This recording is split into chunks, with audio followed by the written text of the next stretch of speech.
If someone in your community wrongs you, says something to offend you, or hurts you in any way, you should post it on your Facebook page without mentioning their name, but be sure to let everyone know what you have endured so that you can gain their sympathy. If someone in your community wrongs you, you should get as many people to detest them as possible. Point out all their faults and mistakes in life and get more people on your side than they have on theirs. If someone in your community wrongs you, write a letter to the editor about them. Tell your pastor, your boss, your neighborhood association about what has happened. If someone in your community wrongs you, avoid them. If they are unaware that they have wronged you and try to reach out, do not return their text messages, emails, or voicemails. In today's lingo, you should ghost them, which means ending a personal relationship by suddenly and without explanation withdrawing from all communication. Unfriend, block, and repeat. After our 9-week summer sermon series on Be the Church, we are returning to the lectionary cycle of scriptures this evening and jumping into this gospel teaching from Matthew 18 that includes 3 different issues. Number 1, a process for addressing conflict. Number 2, the issue of binding and loosing. And number 3, what occurs when 2 or 3 are gathered in Jesus' name. So number 1, addressing conflict. Conflict is not bad in and of itself. It's a normal and healthy and necessary part of life.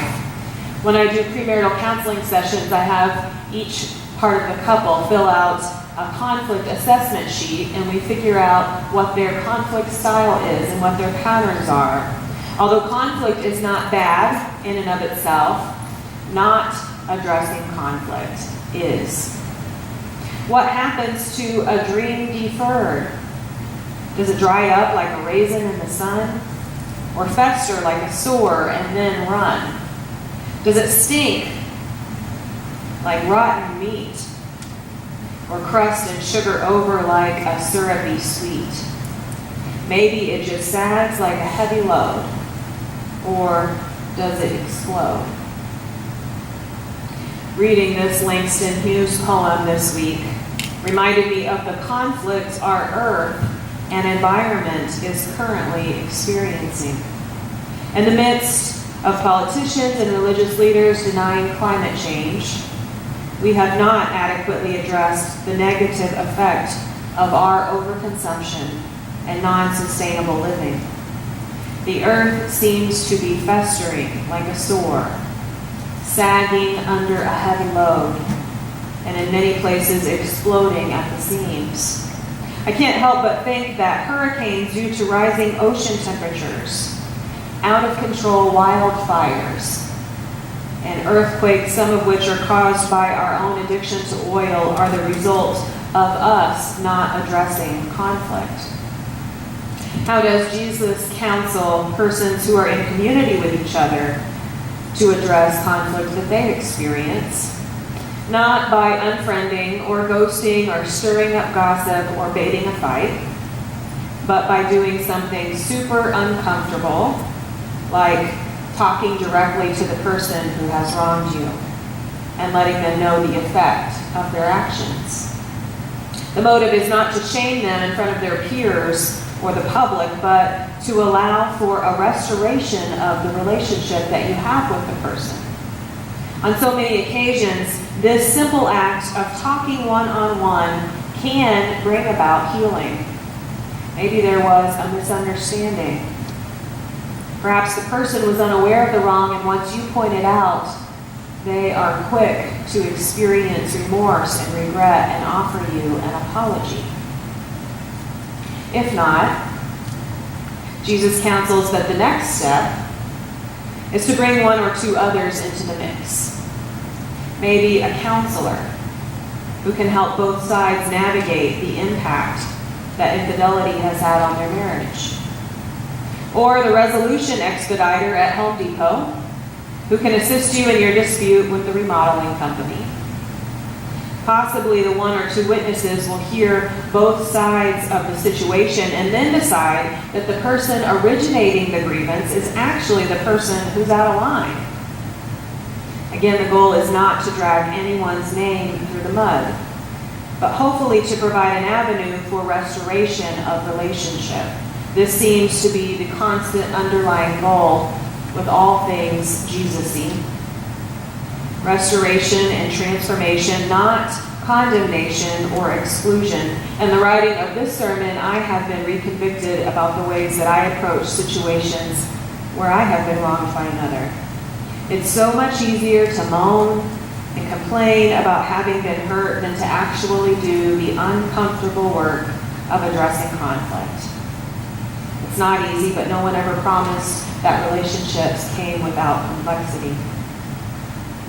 If neither of these first two interventions bring about resolution, Jesus counsels to get the entire community involved. I can't help but think about all the systemic wrongdoings that we are seeing daily on our news feeds.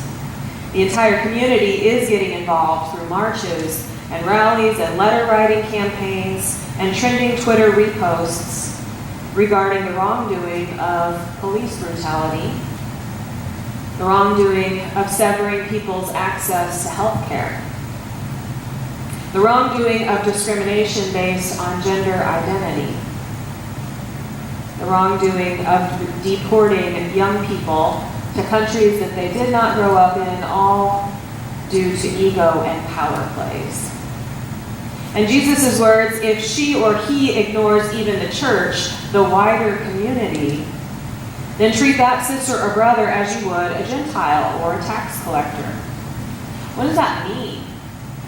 It sounds like shunning or turning your back on someone, but I thought Jesus was against behaviors like that.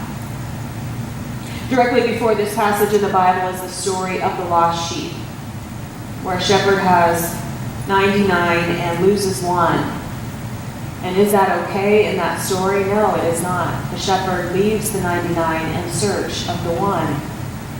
And then directly after this passage in the Bible is a story about how often someone should forgive someone else. And Jesus said it shouldn't be 7 times, but 77 times. So given that our text today is couched right in between a story about searching for the lost and a story about forgiving often, I think there has to be another way to understand than treat them as you would a Gentile and tax collector, instead of shunning and turning one's back. The designation of Gentiles was used to describe anyone and everyone who was not Jewish. Jesus and all of the disciples were Jewish, and so everyone else was an outsider from their religious tradition. The tax collectors were Jews who were working for the hated Romans. These individuals were seen as traitors to their own community, and instead of fighting against the oppression of the Romans, these tax collectors were helping them and enriching themselves at the expense of their own community. Biblical commentator Brian Stofren notes that sometimes the Gentiles in the Bible are presented as examples of ways that the believers should not act like. They're examples of how we should not follow. But he continues, perhaps it might be best to say that the Gentiles and tax collectors were people who were not Christians, or at least they were outside of the fellowship, but they are also people for whom the church had special concern in our scriptures. Maybe they would repent and become part of the beloved community. Although a majority of that society despised the Gentiles and the tax collectors, Jesus heals the son of the centurion, who is a Gentile. He heals the daughter of the Canaanite woman, who is a Gentile. He eats with tax collectors and sinners and stays at the home of Zacchaeus, who is a chief tax collector. Maybe step 4 in Jesus' advice for addressing escalated conflict that will not resolve with steps 1 through 3, treating that sister or brother as you would a Gentile or tax collector, is a call to not mirror your behavior to theirs, the person you are in conflict with who has wronged you, but to act in a way that you wish they will someday follow. Maybe this all has something to do with binding and loosing. Jesus says the truth is whatever you declare bound on earth will be bound in heaven, and whatever you declare loose on earth will be loosed in heaven. Somewhere within my religious education as a child, I was taught that when we die, we must face an account of all our wrongdoings. Our entire life flashes before our eyes. Our wrongdoings or sins have not been forgotten, left behind with our earthly body, but have left an impact that is undeniable. Forgiveness, grace, and mercy from a compassionate Creator is abundant when we die. But what if Jesus' words are also true? If we were bound with love on earth, then that love will stay bound in heaven.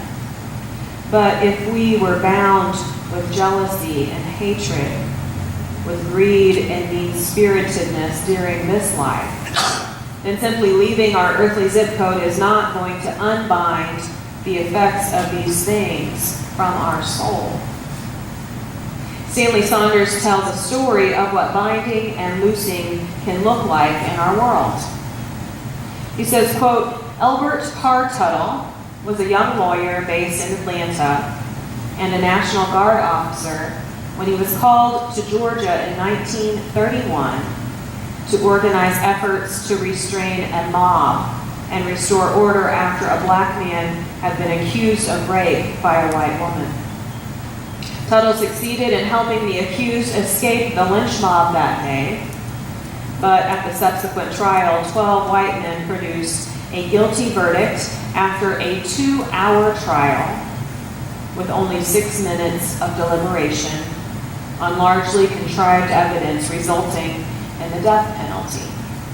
Tuttle went on to organize legal resources to appeal the case, but the man was executed 3 years later. Tuttle's experiences with this case changed his view of the entire world. He went on to become a highly successful lawyer and was eventually appointed to serve as the Chief Justice of the Fifth Circuit Federal Court of Appeals, with jurisdiction over the southern states, from Texas all the way to Florida. Tuttle was on the bench during the years when civil rights legislation first began to challenge long-standing patterns of racism. He was responsible for making sure that decisions handed down by the Supreme Court actually became law in practice. Elbert Tuttle, a white man who grew up in Hawaii, bound himself to the case of a black man wrongly accused and sentenced to die. Although he lost the struggle for that one man's life, he nonetheless bound himself to the ongoing struggle to loose the shackles of racism that still plague our country. Tuttle became arguably the chief jurist, not only in the Fifth Circuit, but of the civil rights revolution of the 1950s and 60s. This is binding and loosing at its best and most powerful. End quote.